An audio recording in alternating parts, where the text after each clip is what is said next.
welcome to the 15th edition of Marex Maritime News Bulletin. These are the headlines on Monday, 25th May 2020. Shipping leaders urge UN to push governments to avert humanitarian crisis on ships. Partial resumptions of domestic flights to ease crew changes.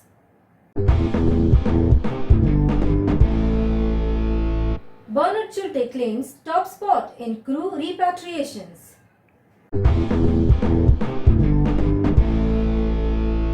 Women entrepreneurs of Indian maritime sector gear up to face challenges. And now the news in detail. The UN Secretary General has been urged by global shipping leaders to persuade his 193 member states to act urgently to avoid a humanitarian crisis with over 200,000 tired, mentally stretched seafarers currently stuck working on vessels across the globe and unable to be relieved of their duties. In a joint letter to the Secretary General, the leaders of the International Chamber of Shipping (ICS), International Trade Union Confederation (ITUC), and International Transport Workers Federation (ITF) urged the Secretary General to ensure governments were adopting the 12-step set of protocols issued by the UN's own maritime regulator, the International Maritime Organization. The letter explains that there are now over 200,000 seafarers on board vessels worldwide who have completed their contractual tour of duty but have been prevented from returning home. Many of the seafarers will be experiencing adverse effect on their mental health and reduced ability to safely perform their roles in the face of increasing fatigue. Additionally, stringent restrictions imposed by many countries, including denial of shore leave and access to essential medical assistance, is contributing to fatigue and exhaustion. We are concerned about suicide and self-harm amongst this vulnerable population of workers, the appeal noted. Today, Indian government has resumed domestic flight operations in a calibrated manner. However, the government has made it clear that passengers staying in a containment zone in India shall not be allowed to travel. And on arrival at their destinations, all passengers will have to adhere to health protocols as are prescribed by the destination states or union territories of India. This development comes as a huge relief for the Indian shipmanning industry. Meanwhile, the Indian Director General's office has been authorized to give permissions for chartered flights to ferry seafarers. We spoke to industry leaders on this development. Now the seafarers who are standing in Indian ports can travel to their nearest airport to reach their hometown and meet with their loved ones. International flights will be likely to start in the month of June. But the government of India has given the permission to the ship management companies for operating chartered flights to bring back our seafarers home and ferry seafarers to join the ship overseas. The Director General of Shipping has been authorized to issue permission to charter flights outside India. We are sure that this move will help a large number of our seafarers who are desperately waiting to meet their loved ones and seafarers waiting for the employment. This will boost the morale of all our seafarers. I would like to thank all seafarers for their understanding and patience and kept the show live in this crisis situation. I would like to extend its gratitude to both the Union Ministers for Ministry of Shipping, Mr. Mansukh Bhai Mandaviya ji, and Director General of Shipping, Shri Amitabh Kumar ji, who have made this possible. Resumption of domestic air travel is one of the most exciting news for seafarers and the shipping companies. Government of India needs to be lauded for this effort and decision in spite of oppositions from several quarters. Crew changes at Indian ports was relaxed by the Government of India for some time now.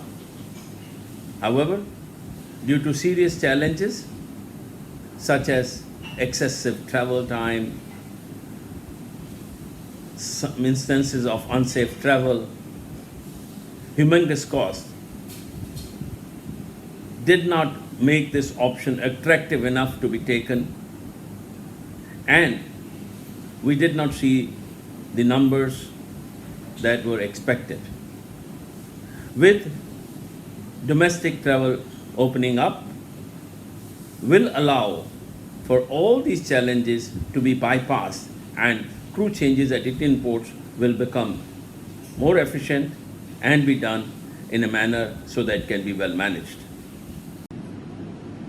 With this, private charters overseas will become more popular. Domestic flights will enable crew from all over India to collect at one location where the charters will take off, and we can see our heroes coming back from overseas quicker than being anticipated earlier. Aviation Minister is thinking fast and acting quick. His comments of green status on Arogya Satu application will not require quarantining is hugely welcome. The effort by the industry and the DG Shipping in finalizing the SOPs in a very, very quick manner is another area that is most welcome. There was some noise from the Maharashtra government saying that we may not allow the domestic flights very soon as per declaration by the centre. Now this is going to be a little bit of a hassle, since most of the shipping companies head offices are based in Mumbai, and a lot of seafarers belong to the west coast of India. So if we do not open the Mumbai airport for travel as declared by the centre, then this is going to hamper the seafarers signing on and signing off in a big way. As far as the move is concerned, as I already said, it is a very much move which was required due to the times. We have sent so many seafarers in the last 1.5 months, and they have risked their life and limb by traveling by road long distances. I've even sent people to Paradip recently during the storm, and these brave seafarers, they have braved the roads, the traffic on the roads, the migrants on the roads, the various hassles that they faced at the various toll nakas on the road, as well as the police bandobast which was there at various state entries. All that they have faced, and they have still managed to reach safely their port of embarkation, and vice versa the home ports, the hometowns also. Now this move is definitely going to change a lot of things in the future, and I hope everybody who are dealing with this kind of SOPs, they put these SOPs in order, and all our seafarers are again normally are able to travel to their ports of embarkation in the Indian port soon. Ship Managers Organization Inter-Manager has put together a league table of crew repatriation, which lists successful crew changes. Bernhardt Schulte Ship Management tops the list, with 535 seafarers repatriated to date. Captain Sankalp Shukla spoke to Marex Media. During these difficult circumstances, Bernhardt Schulte Ship Management globally has managed carrying out crew changes of 535 seafarers globally, and this has been basically possible because our crewing teams are constantly keeping an eye as to where and how quickly a crew change can be carried out, what are the modalities that need to be completed. So we rest assure our seafarers that during this tough time, we are there along with you, and we will do our best to make sure that you get back home at the earliest. Be safe, stay strong, and continue the fantastic job that you all are doing. India has outstanding women achievers in all parts of the nation, and these women have done marvelous work in a wide range of sectors. In a bid to help micro, small and medium enterprises enhance their profitability in the post-lockdown era, India's Finance Minister Ms. Nirmala Sitharaman recently announced a stupendous financial package aimed to helping Indian entrepreneurs. Marex spoke to women entrepreneurs of the Indian maritime industry to learn more of their business strategies. Shipping industries plays an important role in the movement of goods, and we are trying our best to continue undisrupted to transport goods, food, energy and medical supplies. Perhaps the single piece of good fortune the world has enjoyed is that this event took place in the internet economy. Connectivity and communication have never been so valuable, nor has technology proven its worth so quickly. At Telford, we have strengthened our IT system and our technology and made them more robust, secure and user-friendly. We are doing everything we can to ensure that our businesses continue to function and people are able to support them no matter where they are. Finally, I was to say that I believe in the ingenuity of human to evolve and find solution at any problem we face. We will come out stronger and better. Friends, our country is full of women achievers in all arenas, whether it's doctors, engineers, defense personnel, MBA scientists, entrepreneurs. The list is just endless. As we all know that COVID-19 has not only taken away lives, it has also disrupted the whole economy of our country. But yes, here comes a savior. Again a woman. Now this is our Honorable Finance Minister, Mrs. Nirmala Sitharaman. Last week she announced a series of liquidity measures for millions of small businesses, railing under the collateral-free automatic loans worth Rs 3 lakh crore, which is actually 15% of the 20 lakh crore Atmanirbhar Bharat or self-reliant stimulus package. The Finance Minister also announced a moratorium on principal. Loans will have a moratorium of 1 year on a principal amount and must be repaid in 4 years thereafter. Interest rates for loans to be extended by banks will be capped at 9.25% and those by NBFCs at 14%. Union Cabinet approved of additional funding of up to 3 lakh crore at a concessional rate of 9.25% through an emergency credit line guarantee scheme to help the MSMEs. Now, 2 points are there which can be a negative impact. First of all, bankers said that since the government is not giving a direct guarantee, this may not solve the risk-averse issue that the lenders are facing. Stress on supply side while neglecting the demand reveals flawed understanding of the economies. And last but not the least, all businesses, whether product-based or service-based, it too will take time to revive the business and the market. So one has to be patient, one has to be positive, one has to start diversifying, should develop different skill sets, and we should be very human with our employees. One more very important thing is, if we are into a product-based business, we should not hold inventories, just sell them off at a discount or in deals. In the pre-COVID-19 world, we lived in a VUCA world. VUCA. Volatile, uncertain, complex and ambiguous. In the post-COVID-19 world, we live in a RUPT world. RUPT. Rapid, unpredictable, paradoxical and tangled. These are truly challenging times. I tell my core team the mantra to follow is 1. Cash is king, as Deepak Parekh says. 2. Push for paid, profitable sales aggressively. 3. Keep expenses at a minimum, shift from fixed to variable costs. And lastly, create a digital ecosystem for your company and build on it.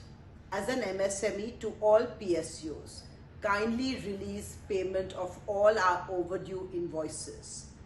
As Nitin Gadkari, our minister, has said that PSUs owe MSMEs more than rupees 5 lakh crores in terms of unpaid invoices. Today, I firmly believe that modern slaves are not tied in chains, but tied in debt. Therefore, release of our payments by PSUs will help us tide over this pandemic successfully.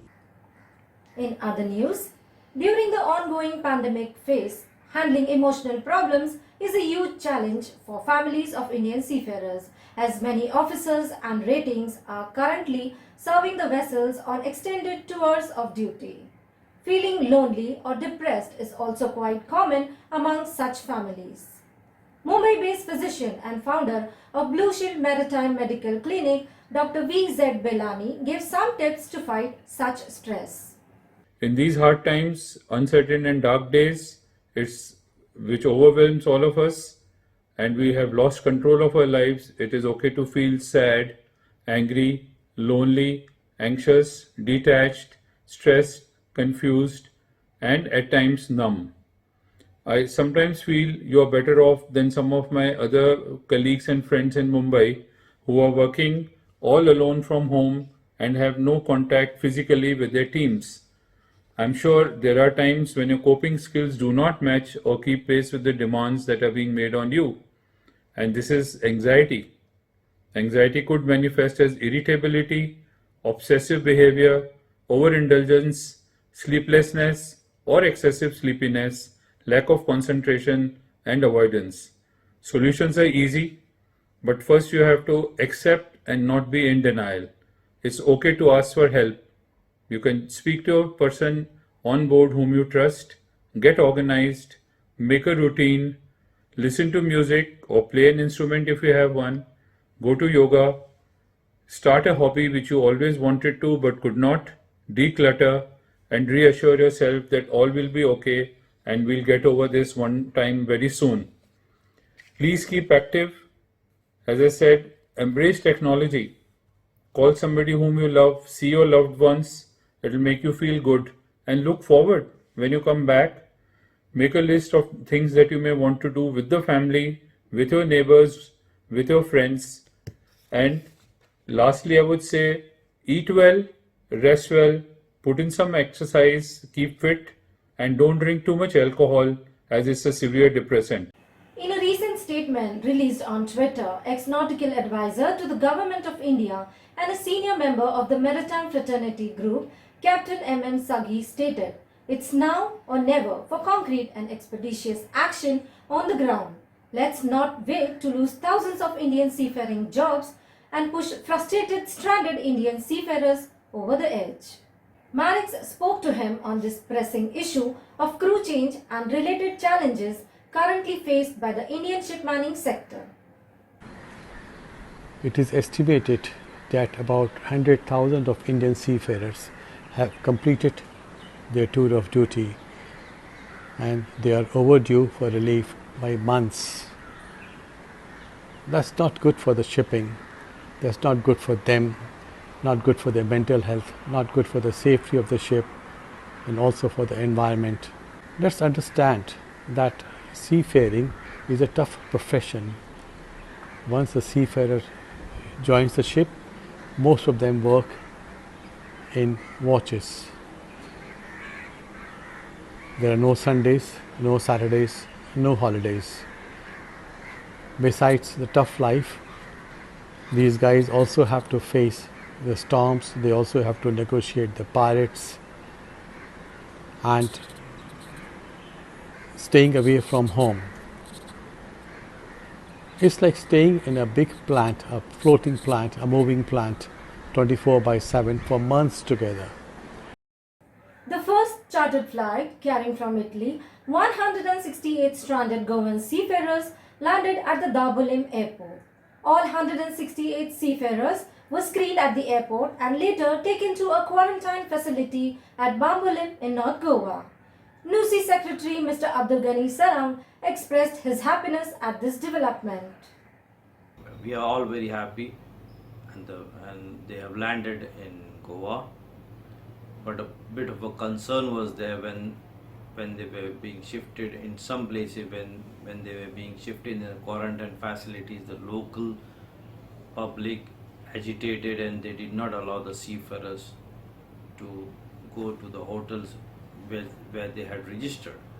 This is a serious issue, this is unethical, this is uncalled for, and we register a strong protest against this attitude of the locals who are not allowing the fellow Goans who have come to Goa after harrowing experience in the foreign country, and they are not allowed in. But fortunately the plans with the other adjustments were made, but we would advise and request the state government to look into this serious matter, that these things do not occur in the future, because many seafarers will be coming, hundreds of seafarers will be coming back in this the end of May and the month of June, and many of them will be coming, the Goans will be coming back to Goa. So the repeat of this sort of unethical action of not allowing the Goans to go into the quarantine facility should not occur. We wish all the seafarers all the best, the seafarer and the family members all the best. Take care. Marex Media is to honor superheroes of COVID-19. The awards ceremony scheduled in Mumbai in the month of October will recognize the brilliance of those who have, against all odds, discharged their professional obligations to help fight the coronavirus pandemic. MD of Marex Media, Captain Kamal Chadha, said, Marex Media has in the past been recognizing outstanding achievements in the maritime sector generally in two formats. One is the Kashti Awards, which has been very successful, and the second one is the Maritime Women's Awards, which should be coming up very soon. But in the meantime, we have seen the great work being done by some of the superheroes, I should say, during this intensely difficult period of the lockdown and everything connected with the COVID-19. People have not only been excelling at in the medical field and other fields and in their own professions, but in areas of humanitarian support and in areas of their own businesses. Innovation has suddenly taken off. In maritime training itself, there have been developments that are really worthy of recognition. We do not want to miss this opportunity to recognize all the good work people are doing. And at the award ceremony, in a little while, I guess, when things are much better, we will definitely be looking at inviting somebody no less than His Excellency the Governor of Maharashtra, and possibly other luminaries as well. We look forward to your support, your generous support, I should say, and I'm sure you will all join us in this great endeavor. Award nominations are being crystallized and your valuable suggestions are welcome. Please write to us at hemang@marexmedia.com. Thank you for watching this news bulletin. See you all next Monday.